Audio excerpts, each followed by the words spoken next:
What's up, Average Dad fans? Welcome back to another video, and it's the versus video you've all been wanting.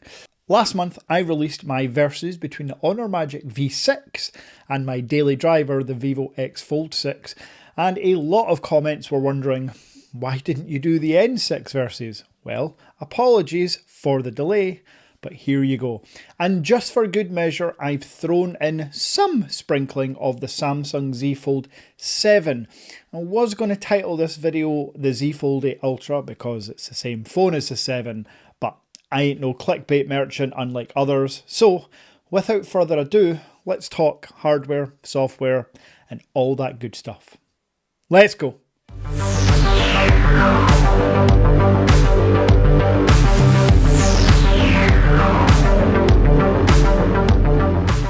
Now, if you're new to the channel, I can tell you that I have lots of content on every single one of the phones featured in this video, including full reviews. So while this versus does compare a lot of different factors, if you want something more in-depth and detailed, go check out the full reviews. If I remember, which is very unlikely, I'll link them in the description below. So we're just going to dive straight in. These are foldable phones. What separates these from candy bar phones is the hinge, and therefore the crease. So, what are the creases like on all three, and what are the hinges like on all three? Well, I can tell you through my experience, of the three, the Oppo N6 has the best hinge. Yes, the hinge matters, and while the other two are great, the X Fold 6 just feels slightly looser after a few weeks of use, whereas the N6 still feels super sturdy and tight, and this phone is 3-4 months old. Then there's the Samsung. Kind of in the middle, to be honest. I have to say, if it's just for hinge, while all three are very good, Samsung holds up really well. Not quite as good as the N6, but objectively better than the Vivo. And then there's the crease, which a lot of people care about. If you've never owned a foldable phone, this is probably one of the biggest downsides that you can see. It's the fact that every phone has a crease. But now in 2026, these are three of the best implementations of a crease on a foldable phone, with the number one being, no surprises here, the Oppo Find N6. Yes, Oppo have managed to do some absolute voodoo magic, and as you can see here, their crease is almost undetectable to the eye or to the touch. I have to say that the Vivo comes in a second place here. It's not really that close to the Oppo, to be honest, but it is close to the Samsung, which comes in third place. Again, these are in the worst conditions possible, direct glaring sunlight on powered off screens. When the phones are powered on and you're viewing content, you're not going to notice a crease on any of these devices. Now, another factor of foldable phones is the weight and thickness. Most people use candy bar phones, so they're used to holding a typical slab bar phone in their hands. Switching to a foldable phone does seem daunting, but again, along with the Honor Magic V6, which doesn't feature in this video, these three phones are the closest you're going to get to a slab phone while remaining super thin and sturdy. The thinnest and lightest of the three is the Samsung. I do have to point out though, is the least like a candy bar phone because of the slightly narrower outer screen. Now don't get twisted, the Vivo X Fold 6 is still only 9.8mm when folded and a 4.5mm unfolded. So we are still very much in the realm of an iPhone with a case on it. Now, before we talk about two of the biggest categories, it would be remiss of me not to mention that I own the UK and Europe's largest phone import store, the Average Dad Tech Store. If you're looking for the Oppo Find N6 Chinese or global version, the Honor Magic V6 Chinese or global version, and indeed the Vivo X Fold 6 Chinese version for now, global version coming in September, I'm hearing, please check it out. We are running a 2% summer discount on every single product. And if you choose to pay by bank transfer for the summer only, you get 4% off bank transfer and you can add the 2% summer discount code, giving you a whopping 6% off with bank transfer. Now, if I was one of those adverts, I would have a disclaimer and speak in a very fast voice, but bank transfers only for UK residents. The UK site, which I've linked in the description below, is the only way you can send bank transfer. Sorry for everyone else, but you can still use the summer 2% off. Now, before we talk about software and cameras and battery, I think we should talk about the speakers. All three foldable phones have good speakers. One gets really loud, one gets a really full soundstage, and the other is somewhere in the middle. The loudest of the three is the Oppo Find N6, but it doesn't sound the best in my opinion. The Samsung is the one in the middle. The Vivo X Fold 6 has the best sound overall, but isn't the loudest. If I was personally choosing one to my ears, I would choose the Vivo X Fold 6. But if it's just sheer loudness you want, go for the Oppo Find N6. Here's a very quick sample, which will not come across as well as if you were in person, but have a listen anyway.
Now, up until this point, I think it's fair to say that it's been pretty close. Whatever phone you buy of these three, you're not going to be disappointed for the categories that we've talked about. We now enter an area where you are absolutely going to notice a huge difference. First up, battery. The Samsung Z Fold 7 has a 4400 milliamp hour cell. The Oppo Find N6 has a 5800 milliamp hour cell, and the Vivo X Fold 6 has a 7000 milliamp hour battery. My friend Ben, lover of tech, just done a battery comparison test between the Z Fold 8 Ultra, the Honor Magic V6 and the Oppo N6. The Z Fold 8 Ultra was last, and the Honor Magic V6 with its 6600 milliamp hour cell blew it out the water. The Vivo has an even bigger battery than that, and a more efficient SoC from MediaTek. So yes, suffice to say, you're going to get about 2 hours, maybe even more screen on time from that than you will from your Z Fold 7 or indeed Z Fold 8 Ultra. Now, the other point to note here, when you're charging these batteries, the Vivo and the Oppo are 80 watts wired. The Samsung Z Fold 7 is 25 watts. However, the Z Fold 8 Ultra has been upgraded to 45 watts, so still nearly half the charging speeds of the Vivos, Oppos, Honors, Xiaomis of the world. Now, I'm going to leave some software bits and bobs till the end. I do want to talk about the cameras now. And again, to me, this is a big jump in quality. Like the battery, the Samsung sits at the bottom of the heap. It's a triple camera setup with a 200 megapixel main, a 12 megapixel ultra wide, and a 10 megapixel telephoto zoom lens. The Oppo 50 megapixels all round. The Vivo, 50 megapixels all round. And it does show Vivo and Zeiss always sit atop the tree, in my opinion, whether it be their foldable phone cameras or their candy bar cameras. The X300 Ultra from Vivo this year is the best camera phone I've ever used. The Vivo X Fold 6 is the best foldable phone camera system I have personally used. The Oppo is super close. Here's some examples where you can see the Samsung, particularly with the zoom lens, that really poor zoom lens, it just can't compete. It doesn't get anywhere near close to the other two. Now, in terms of the Oppo and Vivo, it really is just personal choice. Do you like the Hasselblad color representation? Do you like the Zeiss color representation? Both camera apps are smooth and great. I do like the clicking sound, the Hasselblad clicking sound you get on the Oppo, but ultimately for me, the winner of cameras is the Vivo. Samsung, you need to do much better. And I know you have upgraded. I believe the ultra-wide is now 50 megapixels on the Z Fold 8 Ultra. It's still not good enough on the telephoto. And to finish off this versus before I give my everyday experience with all these phones, the software. ColorOS on the Oppo, One UI on the Samsung, and Origin OS on the Vivo. I think I am confident in saying these are the top 3 Android skins. I'm also confident in saying, actually that's not true, I'm not confident, but I think I'm now in the position to say that ColorOS is my favourite software skin on an Android device. One UI held that crown for 10 years, but no, it's ColorOS now. It's the customization, it's the just overall polishedness of this software skin. Origin OS is great, but it's not quite up to One UI standards or ColorOS standards. So if you're looking for a ranking, Oppo first, Samsung second, Vivo third. All good, Oppo's great. So there we have it, a fairly quick, concise rundown of the 3 phones competing against each other. Now for my opinions and experience. I could easily sit here and slam Samsung like I have done in the past, but the Z Fold 7 represented a big enough upgrade over the Z Fold 6 that I finally felt they were getting somewhere. So for this being a Z Fold 7 comparison, for that phone alone, I think they've done well. I think I've shown, other than, battery and cameras, Samsung have got a really fantastic foldable phone. The issue with me comes when you talk about the Z Fold 8 Ultra, which is basically just the same phone as the 7, but we're now in 2026 and you've got phones like the Vivo X Fold 6 kicking around and the Magic V6. So Samsung need to improve way more than they have. Adopting silicon carbon in their Z Fold 8 Ultra is great, but if you're only making it 5,000 milliamp hours, actually what was the point? Because you have a 5,000 milliamp hour cell in the S26 Ultra.